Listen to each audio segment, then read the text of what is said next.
Okay, good morning all. Welcome to Learners Academy.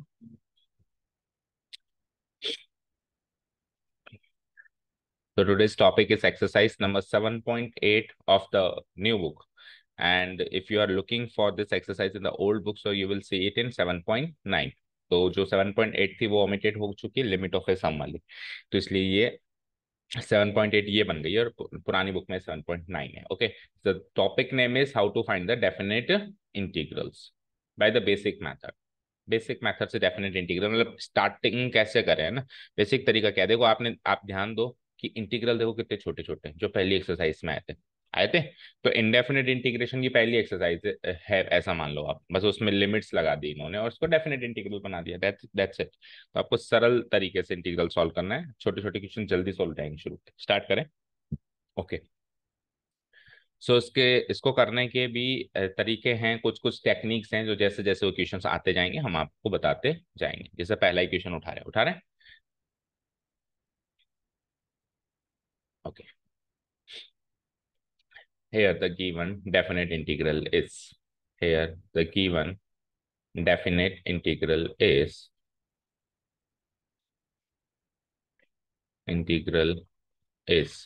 this is the given definite integral. उसको हम I से denote करा देंगे. करा दिया पहला काम. जो भी डेफिनेट इंटीग्रल है उसको हमने I से डिनोट करा दिया, जैसे इंडेफिनेट को कराते थे सेम वही. क्या करेंगे बेटा, अगर ये -1 और 1 नहीं होता तो उसको कैसे सॉल्व करते वैसे कर देंगे एक बार के लिए. तो x+1 को कैसे करेंगे, टेल मी.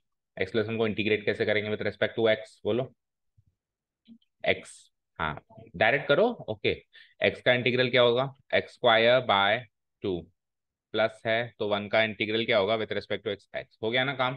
अब अगर कुछ नहीं होता तो +c लगा देता और आंसर हो जाता. अब इसमें +c तो आएगा नहीं, हम पहले डिस्कस कर चुके हैं, क्योंकि c - c कट जाता है. उसको मुंह कहीं मेंशन नहीं करना, वो अंडरस्टूड है कि वो तो कट जाता है. जैसे ही इंटीग्रल सॉल्व हुआ, जैसे ही, तो इंटीग्रल साइन जो है वो बिग ब्रेसेस में चेंज हो जाएगा. जैसे ही इंटीग्रल सॉल्व हुआ तो क्या होगा अनुष्का, जो इंटीग्रल साइन है वो तो हट जाएगा और उसकी जगह +c आ जाता था. अब वो +c ना आके बिग ब्रेसेस आ जाएंगे और वो जो लिमिट्स लगी हुई हैं -1 और 1 वो यहाँ लग जाएंगे. ठीक है. अब आपको क्या करना है, upper limit minus lower limit, यानी जहां जहां x है वहां पे 1 लगाना है, फिर माइनस जहां जहां x है वहां पे -1 लगाना है. फाइन. तो जहां जहां x है वहां पे 1 लगाते हैं हम, तो इट इज लाइक 1 का स्क्वायर +2. ठीक है. प्लस x की जगह अगेन 1 लगाते हैं, लगा दिया. तो 1 लगाने का, अपर लिमिट लगाने का काम खत्म हो गया. बीच में एक माइनस साइन लगाएंगे एंड अब वापस ब्रेसेस ओपन करके -1 x की जगह -1, तो x² है तो -1 का square divided by 2 plus x की जगह अगेन -1. बस इसमें अगर कुछ गलती हो सकती है, इतनी सरल चीज में भी कोई गलती हो सकती है, तो वो है प्लस माइनस साइन की, जो अमूमन हो जाती है जल्दीबाजी में. 1² / 2 यानी 1/2, 1/2 +1 हो गया, तो 1/2 + 1 इज 3/2. Minus sign as it is, -1 का स्क्वायर भी 1/2, 1/2 -1 is -1/2, -1/2. That is ultimately equal to 3/2 + 1/2 which is equal to 4/2. नहीं, 2 है, सॉरी. हाँ सही है, तो 4/2 and which is ultimately equal to 2. So 2 is the final answer. Check करो.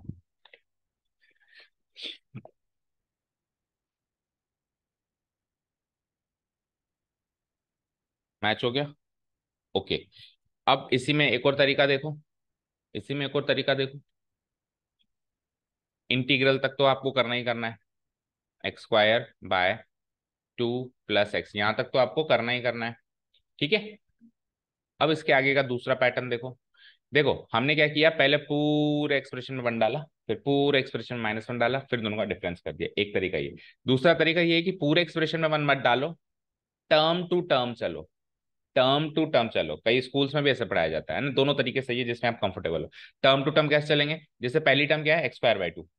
x² / 2 में से भी जो कांस्टेंट है वो तो है 1/2, तो बचा क्या ओनली x². x² में दोनों डाल दो. पूरे एक्सप्रेशन में 1 डालने के बजाय पहले x² में ही दोनों डाल दो. तो x² में अगर मैं दोनों लिमिट्स डालूंगा तो इट विल बी लाइक 1 का स्क्वायर माइनस -1 का स्क्वायर. डन. ये पहली टर्म का x² / 2 का सारा काम खत्म. अब आगे दूसरी टर्म क्या है, +x. तो प्लस है तो आप भी प्लस, फिर x. अब x में दोनों डालो, ब्रैकेट लगाओ, x में दोनों डालो, तो x की वैल्यू 1 माइनस और फिर x की वैल्यू -1. समझे. ठीक है।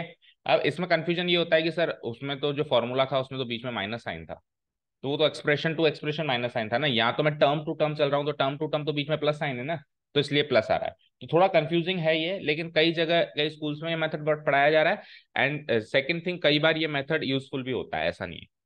ठीक है, तो करो 1/2, 1 - 1 -1 का स्क्वायर भी 1, तो 1 - 1 हो गया है तो 0 भाई, -1 का स्क्वायर 1 हो गया, और 1 - 1 0, प्लस इधर आओ 1 - 1 ये 2 हो गया, तो 0 + 2, अभी भी आंसर तो वही आया, अभी भी आंसर तो वही आया। ठीक है, दोनों मेथड समझ में आ गए अच्छे से, क्लियर है। चलो आगे बढ़े, अब स्पीड बढ़ाए। अच्छा, वन मोर थिंग, इसमें अगर कांस्टेंट टर्म निकल के आए जैसे 2 3 7, तो उसको C1 से मर्ज करते थे, उसको कांस्टेंट मान लेते थे, वो काम इधर नहीं करना। इधर तो अपन स्पेसिफिक कांस्टेंट निकालेंगे, ये भी कांस्टेंट्स ही आ रहे हैं, तो स्पेसिफिक कांस्टेंट वहां पे इग्नोर करते थे। इंडेफिनेट इंटीग्रल्स में स्पेसिफिक जो कांस्टेंट आते हैं उनको इग्नोर, तू तो भैया किसी काम का ही नहीं है, तू C1 से मर्ज होकर C बन जा। पर यहाँ पे नहीं इग्नोर करना है, यहाँ पे ये काम के हैं, एक्चुअली चाहिए हमको ये। तो 2 आ रहा है तो 2 ही लिखना है, 3 आ रहा है तो 3 ही लिखना है, हटा नहीं देना उसको एग्जाम में कि भाई तू तो कांस्टेंट है, हट जा। ठीक है, क्लियर है, चले नेक्स्ट। ओके, सेकंड क्वेश्चन, अब स्पीड बढ़ाते हैं हम। ठीक है, ये गिवन है आपको। सबसे पहले तो हम 1/x को इंटीग्रेट कर देंगे, बोलो अनुष्का। इंटीग्रेट 1/x करो, 1/x with respect to x को इंटीग्रेट करेंगे तो क्या आएगा, बोलो। लॉग मॉडुलस x आएगा। तो अभी भी डिफरेंशिएशन एंड इंटीग्रेशन का कॉम्बिनेशन चल ही रहा है, लास्ट एक्सरसाइजेस पे हम आ गए, और जैसे ही इंटीग्रल पार्ट खत्म हुआ, so we will put the limit 3 और 2। ठीक है, अब इसमें तो टर्म ही एक ही है, तो एक ही ऑप्शन, जैसे पिछली बार तो दो टर्म्स थी बेटा, तो दोनों ऑप्शन से कर लिया पहले, पूरे एक्सप्रेशन में और टर्म टू टर्म में। अब इसमें तो टर्म ही एक ही है, तो पूरे एक्सप्रेशन से करो या टर्म टू टर्म करो, एक ही ऑप्शन है। ठीक है, सो what I will do, log modulus भी लगाने की जरूरत नहीं है, 3 तो पॉजिटिव है, माइनस log 2 भी पॉजिटिव है, log 3 - log 2 is log 3/2 answer. बस आंसर की पे तो अब एक पेन फंसा दो, एक उंगली रख दो, क्योंकि फटाफट सॉल्व होंगे फटाफट। चलें थर्ड पे, question number third, I = this expression. तो पहले तो हम मैं कर देता हूँ इंटीग्रेट, कर दे। चलो बताते जाओ जल्दी जल्दी। 4 लिखा हुआ है, तो 4 तो कांस्टेंट की तरह ट्रीट होगा, और आगे क्या लिखा हुआ है, x³ का integral with respect to x क्या होगा, 4/4, -5 will be treated as constant, x² का बोलो, x³/3, 6 will be treated as constant, और x का x²/2, और 9 will be treated as constant, और dx का x। सारा इंटीग्रेशन पार्ट ओवर, जिस भी स्टेप में ओवर हो, मान लो थोड़ा बहुत भी बचा हुआ हो तो कोई बात नहीं, लेकिन सारा हो जाए तो बिग ब्रेसेस लगाने हैं, एंड 2 और 1 लिखा हुआ है तो 2 और 1 लिख देना है। ठीक है, आगे सॉल्व करो, 4 से 4 गया, ये इंटू था, 2 से 3 गया, दैट्स इट, और कुछ नहीं गया। सो एक बार इसको सॉर्ट आउट कर लें, x² सिंप्लीफाई कर दें, ये बन जाएगा 5/3 x³, ये बन जाएगा 3x², और ये बन जाएगा 9x, and limits will be 1 और 2। ठीक है, अब बोलो टर्म टू टर्म चलना है या एक्सप्रेशन टू एक्सप्रेशन चल रहा है, what do you prefer, expression to expression, तो सब में पूरे में 2 डाल दो फिर, तो x⁴ यानी 2⁴ -5/3, x³ यानी 2 का क्यूब, +3 x² यानी 2 का स्क्वायर, +9 x की जगह 2। ये तो पूरे एक्सप्रेशन में 2 डाल चुके हैं हम, ब्रैकेट लगाओ, माइनस, अब वापस पूरे एक्सप्रेशन में 1 डालो, तो 1 2 ⁴ -5/3, 1 का क्यूब +3, 1 का स्क्वायर +9 × 1, फाइन। इधर आ जाओ, equal to, so 2⁴ is 8, 8, oh sorry 16 not 8, 16। ठीक है, आओ, -5/3, 2 का क्यूब यानी कि 8, +3, 2 का स्क्वायर 4 3 जा 12, +9 2 जा 18। ये तो पहली एक्सप्रेशन थी, माइनस नेक्स्ट एक्सप्रेशन पे चलते हैं, 1⁴ 1 -5/3 इंटू 1 ही हो जाएगा वो तो, +3 +9। ठीक है, उस एक्सप्रेशन को सॉल्व कर दो और थोड़ा सा। सो देखो 16 और 12 कितने हुए, 28, 28 और 18, 28 और 28 46, माइनस ये सॉल्व नहीं हुआ तो 40/3। ठीक है ना, अब इस एक्सप्रेशन में आ जाओ, पहले इसको अंदर से अंदर सॉल्व करो, तो 1 + 9 10 +3 13 +13, लेकिन बाहर माइनस लगा हुआ है तो -13, और -5/3 क्या है कि माइनस लगा हुआ है तो +5/3। ठीक है, अब अगेन 46 - 13 इज 33, और माइनस प्लस माइनस, तो -40 में से 5 गया तो 35/3। So 3 taking 3 LCM, it will be 99 - 35 whole divided by 3। 9 में से 5 गया 4, 9 में 3 गया 64/3। मैच करो आंसर। सही है। और अगर हम टर्म टू टर्म चलते इन केस, तो बताओ क्या क्या होता है इसमें।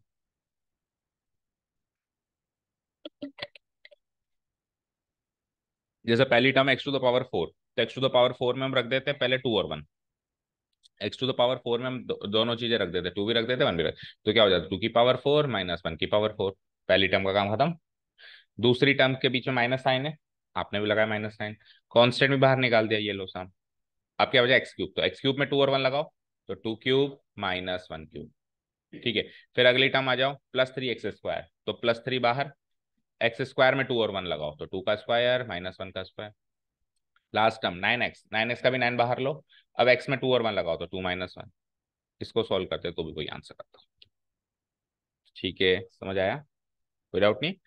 ओके, सो कुछ है क्वेश्चंस को आप टर्म टू टर्म से भी सॉल्व करना, ऐसा नहीं कि सबको उसी से करें, क्योंकि हमको सब कुछ आना चाहिए इस कॉम्पिटिटिव वर्ल्ड में। वी ऑट टू बिकम सर्वगुण संपन्न। सर्वगुण संपन्न जो है वही इस कंपटीशन में सरवाइव कर सकता है, दैट्स द रियलिटी। और ऐसा नहीं कि मैं तो मेरे तरीके से करूंगा तो फिर आप सरवाइव नहीं कर पाओगे, है ना। मल्टी टैलेंटेड चाहिए आजकल सबको। ठीक है, ओके, आ जाओ क्वेश्चन नंबर 4। अब आ जाओ, ट्रिग्नोमेट्री का कॉम्बिनेशन तो आना ही था, कहाँ तक बचते हम। तो ट्रिग्नोमेट्रिक की वैल्यूज आपको पता होनी चाहिए। Chapter number 3 of class 11th plus chapter number 2 of class 12th, inverse trigonometry, trigonometry, ये दोनों में आप परफेक्ट होने चाहिए। पूरे कैलकुलस के लिए वो तो खैर परफेक्ट होने चाहिए। आ जाओ, सो sin 2x का इंटीग्रल कैसे करेंगे। माइनस का cos 2x, लीनियर में तो दिक्कत ही नहीं है, वो तो क्वाड्रेटिक आएगा तब थोड़ा सोचना है। और 2x का डेरिवेटिव 2 डिवाइडेड बाय 2, और इंटीग्रल हो गया, एक ही स्टेप में हो गया 0 π/4। देखो, कंफ्यूजन जब भी हो ना, कंफ्यूजन हो सकता है माइनस वगैरह साइन में, तो आप कांस्टेंट को तो निकाल के बाहर फेंक दो। -1/2 कांस्टेंट है, आपको वैसे भी x की जगह पुटअप करना है ना लिमिट्स को, तो है ना, तो 0 π/4। ठीक है ना। अब इतना भी मत कर देना कि सर इसका भी कांस्टेंट निकाल के बाहर फेंक देते हैं सर ने कहा था कांस्टेंट निकाल के बाहर फेंक दो, तो 2x में से भी 2 निकाल दिया हमने ना, उतना भी नहीं। ठीक है, -1/2, सो अब x की जगह π/4 and then 0, so it will be like cos 2 into x की जगह π/4 minus again cos 2 into x की जगह 0, सो माइनस हाफ तो बाहर है ही सही, cos इसको काटेंगे तो π/2, cos π/2 is 0, minus cos 0 is 1, cos π/2 भी 0 और cos 0 भी 0, दोनों 0। cos π/2 0 हुआ तो cos 0 1, वो तो हिंट लग जाता है कि दो वैल्यूज पे 0 क्यों आ रही है ना। 0 - 1 is -1 which is ultimately equal to 1/2। Match करो, cos 2x पे आइए, अब cos 2x sin 2x हो जाएगा। ठीक है, इक्वल टू, तो ये sin 2x/2 हो जाएगा, और लिमिट वही नहीं, चेंज करिए, 0 to π/2 करिए अब की बार। चलो जी, सो 1/2 इसका भी बाहर निकाल दें, सो sin 2 इंटू एक्स की जगह π/2 minus sine again 2 into x की जगह 0, 2 से 2 भी खत्म हो गया। साइन पाई क्या होता है 0, और साइन 0 क्या होता है से, अच्छा वहां पे अलग अलग था तो अब इधर भी अलग अलग आएगा ना ठीक है, सो हर एक क्वेश्चन क्या है आपके पुराने भ्रम को तोड़ेगा, है ना। So ultimately answer C. Clear. जब एंगल्स के बीच में 180 डिग्री का डिफरेंस है तब चीजें सेम है, साइन और कॉस के मामले में, है ना। और एंगल्स के बीच में 90 डिग्री का डिफरेंस है तो वैल्यूज अलग है। उधर 0 से π/4 था ना, तो एंगल्स जो ये दो चीजें आई उसमें 90 डिग्री का डिफरेंस था। अब यहाँ पे पाए और 0 में तो 180 डिग्री का डिफरेंस है ना, तो सेम वैल्यूज आएंगी, या तो 1 और 1 आएगी या 0 और 0 आएंगी, नहीं 1 और -1 आएंगे, 1 और -1 आएंगी, या फिर 0 और 0 आएंगी। चलो आओ, ये सारी बातें तो क्या इस चैप्टर में डिस्कस करनी, इसके लिए तो चैप्टर नंबर 3 बहुत सारी चीजें हमने पहले डिस्कस करी थी, यहाँ पे तो बस प्रैक्टिस है।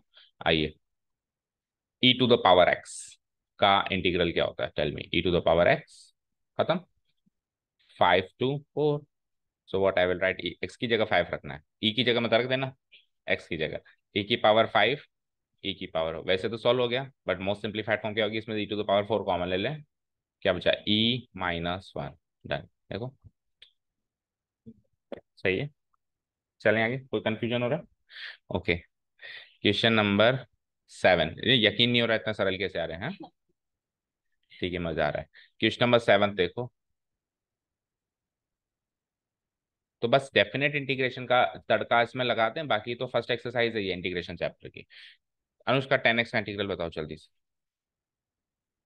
जल्दी जल्दी से बोल दो। सेक स्क्वायर एक्स नहीं, लॉग मॉड्यूलस सेक एक्स होगा। Very good. इस बार नहीं वो भ्रमित हुई। अनुष्का से पूछने का मतलब ये था, अनुष्का को लग गया कि कुछ ना कुछ तो पंगा है इसमें। 5/4 0। आओ, सेक स्क्वायर एक्स मत कर देना है ना, लॉग मॉड्यूलस सेक एक्स है। आइए अब 5/4 एंड 0 पुटअप करें। अच्छा, अब ये मत कर देना, देखो ये गलती मत कर देना जो मैं कर रहा हूँ, देखना ध्यान से। सर लॉग को तो ले लो कॉमन, और सेक π/4 माइनस सेक 0, कैसे कर सकते हैं क्या? देखो log sec x is a complete function, उस कंप्लीट फंक्शन में π/4 लो, उस कंप्लीट फंक्शन में 0 लो। आपको अगर ये बीच में प्लस या माइनस साइन से डिफरेंशिएट कर देता है, जैसे log x अलग sec x अलग, तब आप एक्सप्रेशन टू एक्सप्रेशन चल सकते हो, log में पूरे चले गए, sec में पूरे चले गए। लेकिन ये प्लस और माइनस नहीं है, it is a composite function, function पे फंक्शन। तो कंपोजिट पूरे फंक्शन में π/4 एंड पूरे कंपोजिट फंक्शन पे 0 लगना है, ओके ना?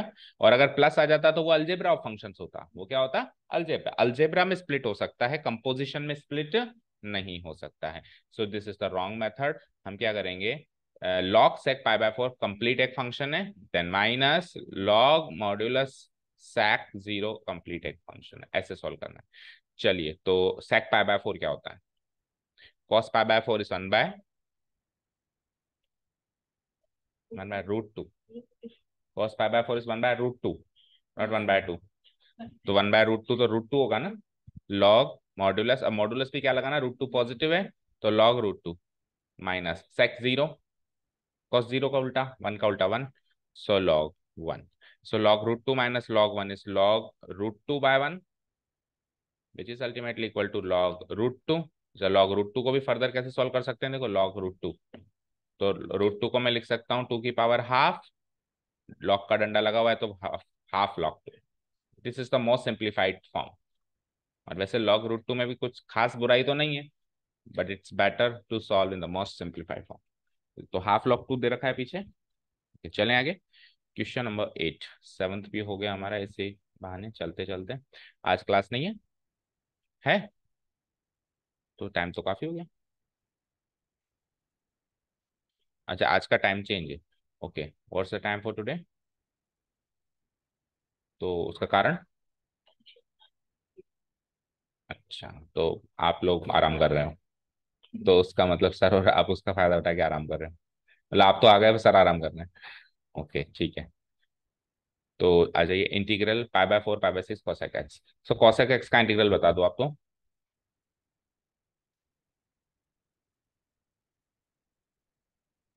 Log modulus cot x minus cosec x, सही है, cosec x का।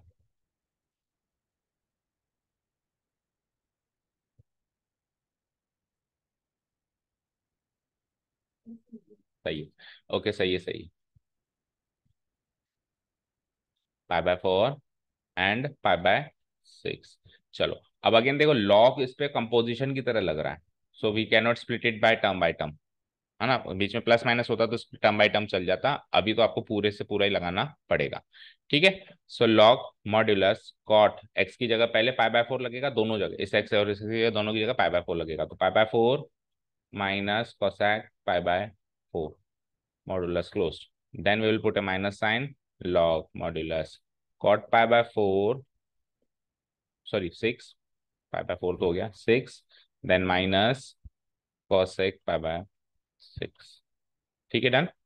चलिए आइए, so it is like log cot π/4 is 1 minus cosec π/4 is √2, fine, minus log cot pi by 6 is √3 minus cosec pi by 6 is 2.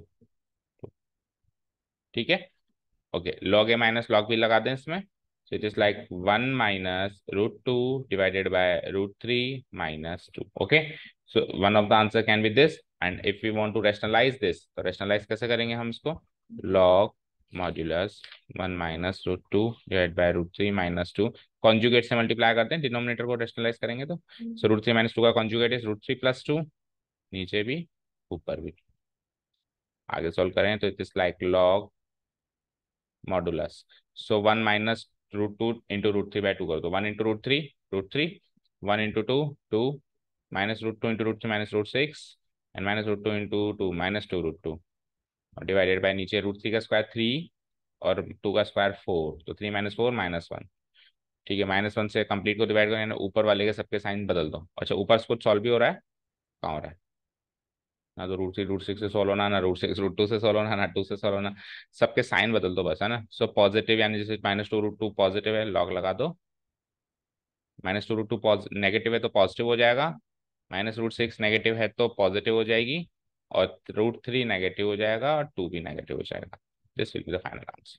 -1 से divide करेंगे तो ये आएगा. सो किस फॉर्म में, इस फॉर्म में या उसी फॉर्म में, इसी फॉर्म में, 1 minus √2 √3 में. क्लियर है, मैच हो गया. चले नाइन्थ क्वेश्चन, तो नाइन्थ क्वेश्चन बताओ, उसका इंटीग्रल बताओ, स्टैंडर्ड इंटीग्रल है तो पहली एक्सरसाइज वाला ही, साइन इनवर्स एक्स, और ये tan इनवर्स एक्स, दोनों को साइमल्टेनियसली करते हैं. सो इसकी वैल्यू तो हो जाएगी साइन इनवर्स एक्स, इसकी वैल्यू आ जाएगी tan इनवर्स एक्स. ओके, दोनों पे हम लगा देते हैं इनकी अपनी अपनी लिमिट्स. सो इधर लिमिट्स क्या है 0 to 1 एंड इधर लिमिट्स क्या है 0 to 1, same. So it is like sine inverse 1 minus sine inverse 0 equal to, इधर क्या होगा, tan inverse 1 minus tan inverse 0. तो साइन इनवर्स 1 इज कितना time, sin inverse 0 is 0, pi by 2 minus 0 is pi by 2, and tan inverse 1 is, and it is 0, so pi by 4. Check करो answer, pi by 2 pi by 2 दोनों दोनों match हो गए. Any doubts, चले next question number 11. कितने total, x² -1 आ गया, आ जाओ. 6 specific functions थे, उसमें से लॉग वाला फंक्शन है ये, यस और नो. 6 स्पेसिफिक फंक्शंस थे, उसमें से ये लॉग वाला फंक्शन है या नहीं है. डिनोमिनेटर में क्वाड्रेटिक फंक्शन 6 फंक्शंस आते थे ना, क्वाड्रेटिक एंड रूट क्वाड्रेटिक, तो उसमें से ये लॉग वाला फंक्शन है ना. ठीक है, फटाफट पिक करना है. अच्छा, ये तो उसमें से आ गया, तो एक वैसे सॉल्व कर देंगे, ठीक है ना. और वो केवल एंड केवल मोर एंड मोर प्रैक्टिस से ही हो सकता है, एंड नो अदर वे. आइए, सो बताओ किससे मैच हो रही है, 1/2a लॉग ऐसा कुछ था क्या, इट इज लाइक 1 का स्क्वायर, 1/2a, 2a बोले तो 2 into 1 लॉग a² नेगेटिव है, तो नेगेटिव है तो नेगेटिव वाली फैक्टर ऊपर, x-1 ऊपर, और पॉजिटिव वाला नीचे, ऐसे ही था क्या. ठीक है, अब देखो नेक्स्ट स्टेप में हम क्या कर सकते हैं, अभी हमको लिमिट लगानी है, तो मैं 1/2 पे क्या ही लिमिट लगाऊं, मैं इस पे लगा देता हूँ 3 and 2. Okay, so 1/2 into 1 is 1/2. आप तो बाहर चलो, और 3 पुटअप करेंगे तो it is like log 3 - 1 divide by 3 + 1 minus, अब log x की जगह 2 पुटअप करो, 2 - 1/2 + 1. ठीक है, modulus close, bracket close, so half तो बाहर था ही सही. This like log 3 - 1 is 2, 3 + 1 is 4, 2 - 1 is 1, 2 + 1 is 3. ठीक है, सो हाफ, और ये क्या बन गया, log half minus log 1/3. So log a minus log b भी लगा दूं अगेन, तो half log 1/2/1/3. So it is ultimately equal to 3/2, and 3/2 is positive, so we do not need to put a modulus sign. Log 3/2 is the answer, मतलब half log 3/2 is the answer. Check करो, हो गया match. ठीक है, तो सारी पुरानी exercise के थोड़े थोड़े तड़का तो लगाएगा, जैसे ये फिफ्थ फोर्थ फिफ्थ एक्सरसाइज से दे दिया, वो ट्रिग्नोमेट्री से दे दिया, कोई फर्स्ट एक्सरसाइज से दे दिया। अब cos स्क्वायर एक्स आ जाओ, तीसरी एक्सरसाइज आ गई ट्रिग्नोमेट्रिक आइडेंटिटीज को इस्तेमाल करके। cos स्क्वायर एक्स को हम डायरेक्ट इंटीग्रेट नहीं कर सकते, सो हम इसको लीनियर में चेंज करेंगे ना, हमको क्वाड्रेटिक नहीं पसंद। अभी मान लो cos 2x होता तो हमने किया ही cos 2x को ऊपर, क्योंकि वो लीनियर था। But cos square x is quadratic, तो हम क्या करेंगे, इसको पहले लीनियर में चेंज करेंगे। बताओ, cos स्क्वायर एक्स को हम लीनियर में चेंज करेंगे तो क्या बनेगा? cos स्क्वायर एक्स की लीनियर वैल्यू बताओ। क्या वन उल्टा बोल रहे हो? वो साइन स्क्वायर एक्स की है। हाँ, वन माइनस जो आप बोल रहे हो ना, वन माइनस जो भी बोल रहे हो, सुना नहीं मैंने, वो साइन स्क्वायर एक्स की है। उनको cos स्क्वायर एक्स की चाहिए, तो उसमें वन प्लस आएगा। One plus cos 2x divided by two. One plus cos 2x divided by two, और साइन स्क्वायर एक्स की ऐसा नहीं है कि साइन स्क्वायर एक्स में वन माइनस तो लगाओ सही, लेकिन cos 2x की जगह sin 2x लगा दो। sin 2x तो दोनों में ही नहीं है, दोनों में cos 2x है। दोनों में cos 2x है, फाइन। ठीक है, सो ये कन्वर्जन कर दिया हमने, one plus cos 2x divided by two. और इंटीग्रल तो अभी है ही, अभी तो सॉल्व कहाँ किया हमने, केवल कन्वर्ट किया है। 0 to π/2 इंटू डी एक्स भी रहेगा ही रहेगा। सो एक काम करते हैं, 1/2 को बाहर निकाल देते हैं, और इंटीग्रल क्या बच गया, 0 से लेके π/2, 1 + cos 2x। क्यों? अच्छा, आपने वन भी बाहर निकाल दिया। ठीक है, 1/2 मल्टीप्लाई हो रहा है, वन क्यों बाहर जाएगा, वन का तो इंटीग्रल होगा ना बेटा। ठीक है, वन का तो इंटीग्रल होगा। सो आ जाओ, 1/2, let's put a bracket around है, क्योंकि इस स्टेप के बाद देखो आपको खुद को फील हो जाता है, अब इस स्टेप के बाद सॉल्व हो जाएगा सब कुछ, सफाया हो जाएगा इंटीग्रल का। सो हम ब्रैकेट लगाना स्टार्ट कर देते हैं, ब्रेसेस में फिर लिमिट लगा देंगे। सो बोलो, वन का integral is x, and cos 2x का भी शुरू में किया था हमने, sin 2x/2। ठीक है, bracket closed end put the limits 0 to π/2। सो 1/2 तो सबसे बाहर, ब्रैकेट, अब π/2 लगा दूं मैं। सो x की जगह π/2 is π/2, plus expression to expression चल रहे हो ना, या term to term, expression to expression, तो 2 × x की जगह π/2 divided by whole divided by 2। तो ये पूरी एक्सप्रेशन में π/2 फिट हो चुका है। ठीक है, माइनस, तो फिर एक ब्रैकेट लगाओ, क्योंकि π/2 फिट हुआ है। अब एक और ब्रैकेट लगाओ, अब 0 फिट करना है। So 0 plus sine 2 × 0 whole divided by 2, सही किया। ब्रैकेट क्लोज, और वो वाला ब्रैकेट भी क्लोज, क्योंकि हाफ तो सबसे बाहर है ही सही। ठीक है, इट इज इक्वल टू, ऊपर कर देते हैं, it is equal to 1/2 bracket π/2, 2 से 2 खत्म, साइन पाई 0, तो 0/2 is ultimately equal to 0, then minus ये भी 0, देन माइनस ये 0, तो साइन 0/2 अगेन 0, सब 0 हो गया। तो ये भी गया, ये भी गया, 0 0 0 है, तो π/2 बचा ओनली। So π/2 into 1/2 is π/4। अच्छा, बोलो सृष्टि, क्या डाउट है? ठीक है, okay, question number 13th and 14th को हम एक बार तो जैसे करते हैं वैसे कर देंगे, और फिर इसमें कुछ एक्स्ट्रा भी सीखेंगे। पहले तो 13 को जैसे करते हैं, ऐसे मानो कि कुछ अलग पैटर्न आया ही नहीं, तो जैसे जो चल रहा है वैसे ही करते हैं। अब देखो, यहाँ पे सब्सटीट्यूशन की जरूरत है, x² + 1 का डेरिवेटिव ऊपर बैठा है, तो सब्सटीट्यूशन की जरूरत है। अब सब्सटीट्यूशन कैसे लगाते हैं डेफिनेट इंटीग्रल में, वो सीखना है। सब्सटीट्यूशन हम डेफिनेट इंटीग्रल में कैसे लगाते हैं वो सीखना। बैठो, आज आना था नहीं आना था किसने बताया? और कोई अभी आया के बाहर? चलो भी बात करते हैं। x² + 1 का डेरिवेटिव ऊपर बैठा है, तो हमको दिख रहा है साफ साफ। अब क्या करें? तो एक तरीका तो है कि सब्सटीट्यूशन से सॉल्व करो, सॉल्व करने के बाद फाइनल आंसर निकालो, और 3/3 लिमिट्स लगा दो उस पर।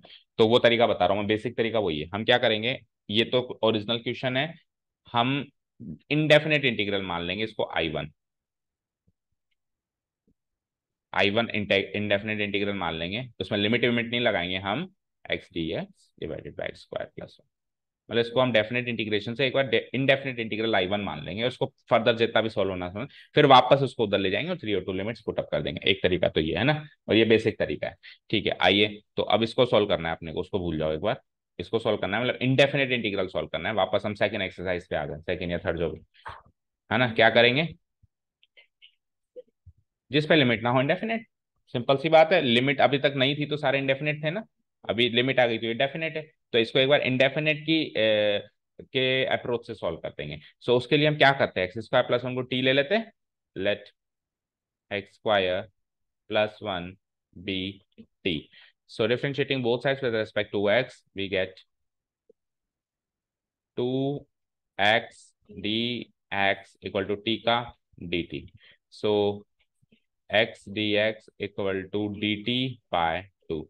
सो ये सारा सब्सटीट्यूशन में आई वन में लगाता हूँ मैं, आई वन हो जाएगा हमारा डी टी बाय टू में से वन बाय टू बाहर निकाल देते हैं, एक्स डी टी हो ही जाएगा ऊपर, एक्स स्क्वायर प्लस वन को टी लिया ही था, सो it is like one by two log modulus T.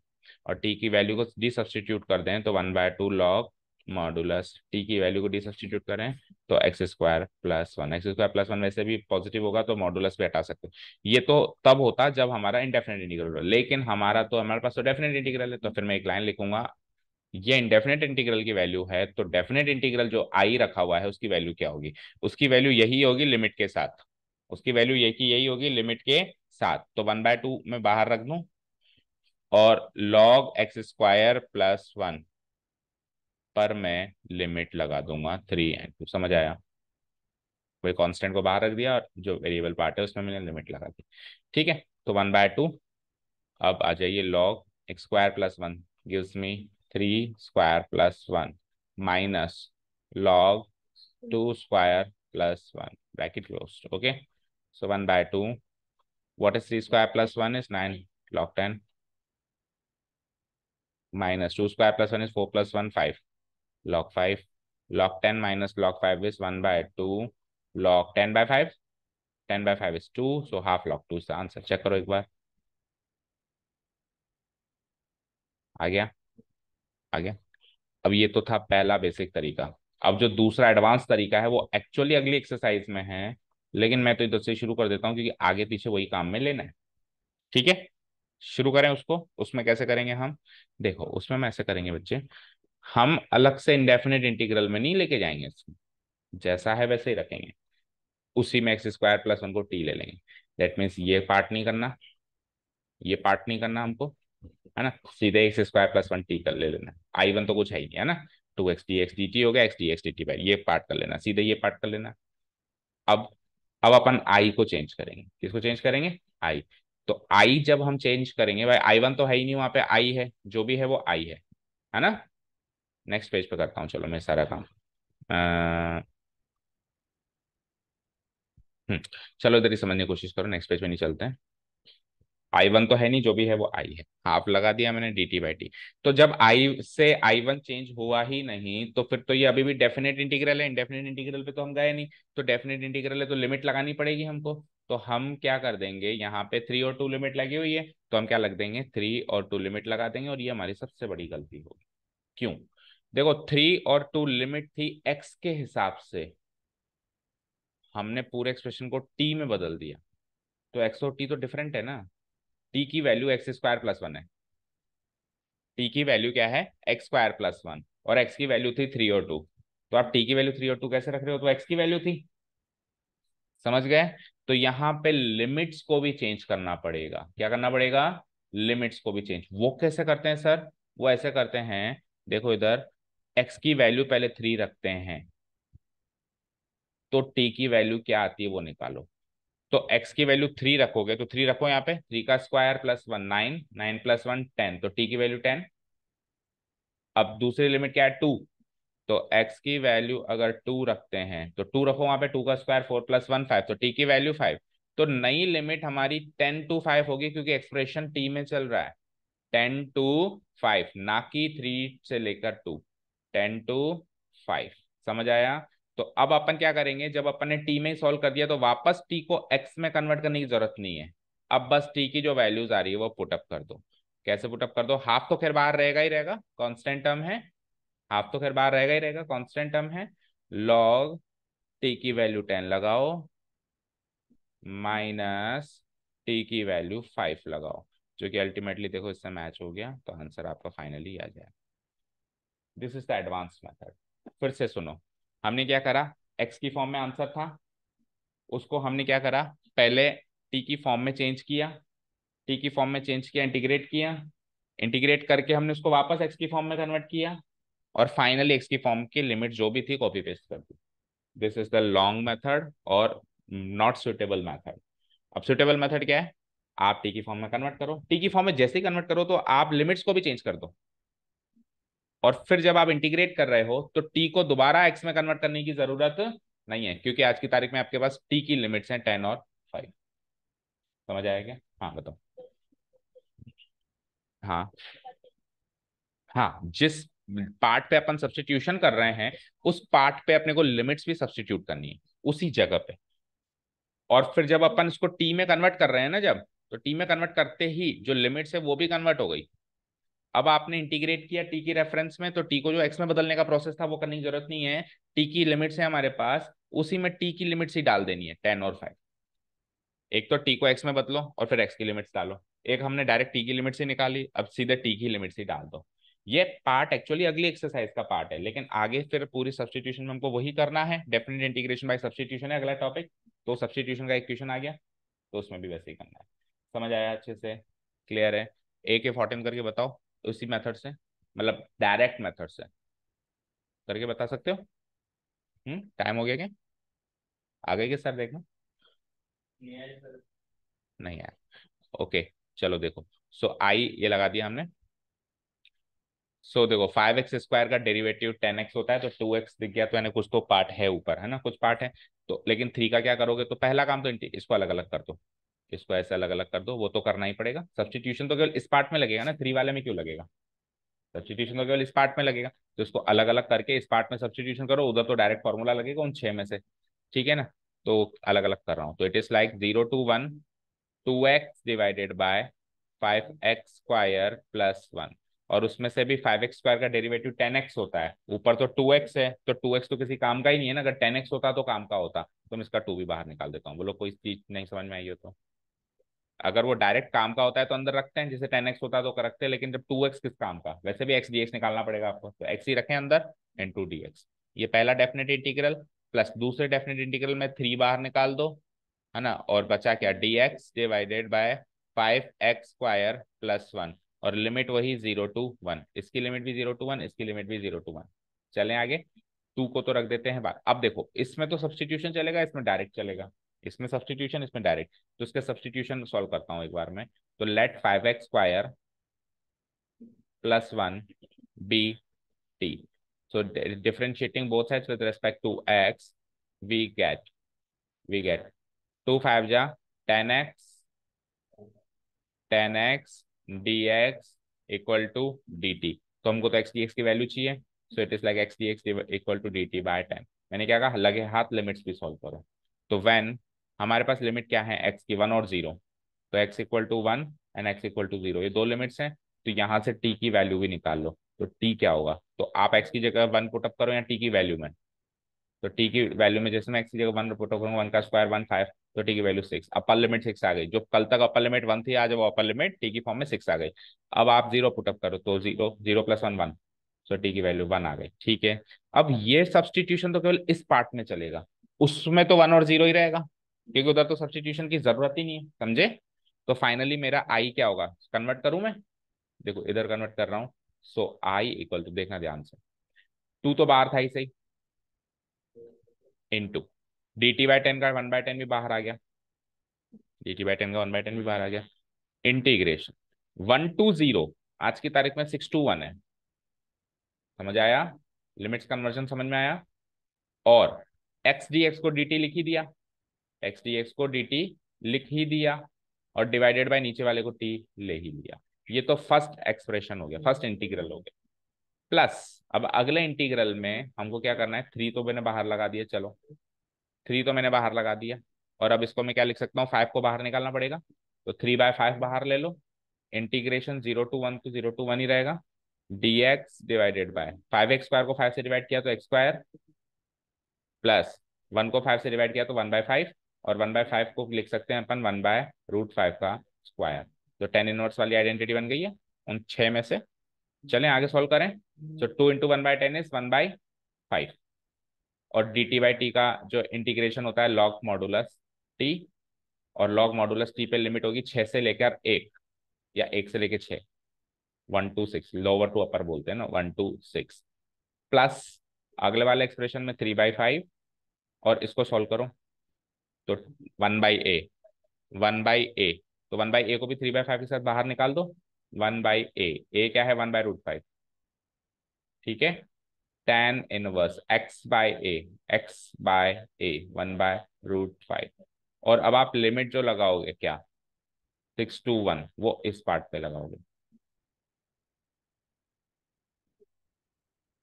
ये 6 to 1 कहाँ से लगाया फिर मैंने, अच्छा ये तो इस पे लिमिट लगी हुई है, ओके, ये तो इसका पार्ट है, थोड़ा सा यहाँ पे स्पेस की कमी ना तो कंफ्यूजन है, इस पे 0 to 1, ठीक है। तो पहले पार्ट पे तो लिमिट सब्सटीट्यूशन हुआ है तो 6 to 1, लेकिन ऊपर इधर तो कोई सब्सटीट्यूशन चला ही नहीं, तो इधर ओरिजिनल लिमिट्स लगेंगी, ओके ना। सो आ जाइए, तो थोड़ा कंफ्यूजिंग मेथड कह सकते हो कि सर दो इंटीग्रल्स शुरू में एक ही थी, अब एक में अलग लिमिट लग रही है, एक में अलग लिमिट लग रही है, बट यही प्रोसेस है और इसी को आगे भी फॉलो किया गया, एनसीईआरटी ने भी ये सजेस्ट किया, तो we do not have any other option, ऐसे ही करना है। सो इसको काट दो, तो √5 से ये √5 टाइम्स कट गया, तो 3/√5 बाहर आ गया, नहीं पहले उसको तो करें, तो 1/5, और 6 रखना जरा यहाँ पे, तो log 6 - log 1, ठीक है। ये पहला पार्ट सॉल्व हो गया, प्लस लगा हुआ है, ठीक है, प्लस लगा हुआ है तो सब्स्टिट्यूशन है, आगे चलो। सो ये 3/√5, 3/√5, और अब tan 1 में 1 to 0 रखना है आपको, तो tan 1 ये ऊपर चला जाएगा तो √5x हो जाएगा, तो √5 × x की जगह एक बार 1, माइनस अगेन नहीं, लॉग नहीं, tan 1 एंड फिर √5 × 0, डन। तो एक फाइनल एक्सप्रेशन में इसका आंसर लिख देते हैं। अब log 1 0 होता है, पता है, यहाँ से सॉल्व करना है ना। log 1 क्या होता है, 0, सो log 6 - 0 log 6, सो 1/5 log 6, पहली चीज। आगे चलो, प्लस 1/5 log 6, प्लस 3/√5 तो बाहर, tan 1 √5 माइनस tan 1 √5 × 0, 0, तो ये भी 0 हो गया, सो 3/5, 3/√5 tan 1 √5, आंसर। जल्दीबाजी में इतना सब कुछ करते करते बच्चे एक और सी लगा देते हैं, प्लस सी, आदत डली हुई ना। So we are dealing with definite integrals, we are not putting any C here. Term to term match करो, 1/5 log 6 प्लस 3/√5 tan 1। तो अगली एक्सरसाइज में जो करना है ना, जो भी कुछ करना है वो सारा इस क्वेश्चन में सॉल्व हो गया, यही सब कुछ अगले एक्सरसाइज में करना है, थोड़े बड़े लेवल, ये इजी लेवल है और थोड़े बड़े लेवल पे करना है। अभी जैसे 2 टर्म से 3 4 टर्म्स आ जाएगा, पता है, 4 टर्म्स आ जाएगा, चारों पे अलग अलग लिमिट, इसको अलग सब्सटीट्यूशन से किया, इसको अलग सब्सटीट्यूट, इधर टी की वैल्यू लगाई, इधर टी की वैल्यू लगाई, इधर टी की वैल्यू लगाई, सब्सटीट्यूशन पे डिपेंड करता है। जैसे सब्सटीट्यूशन आपने 5x² + 1 को टी लिया तो टी की वैल्यू कुछ और आई, मान लो सब्सटीट्यूशन आप कुछ ही और को कुछ और ले तो टी की वैल्यू उसके लिए अलग अलग आएगी, ठीक है। तो बाकी फिर कल करते हैं, ठीक है। Okay, thank you so much for listening to us, have a nice day, keep learning.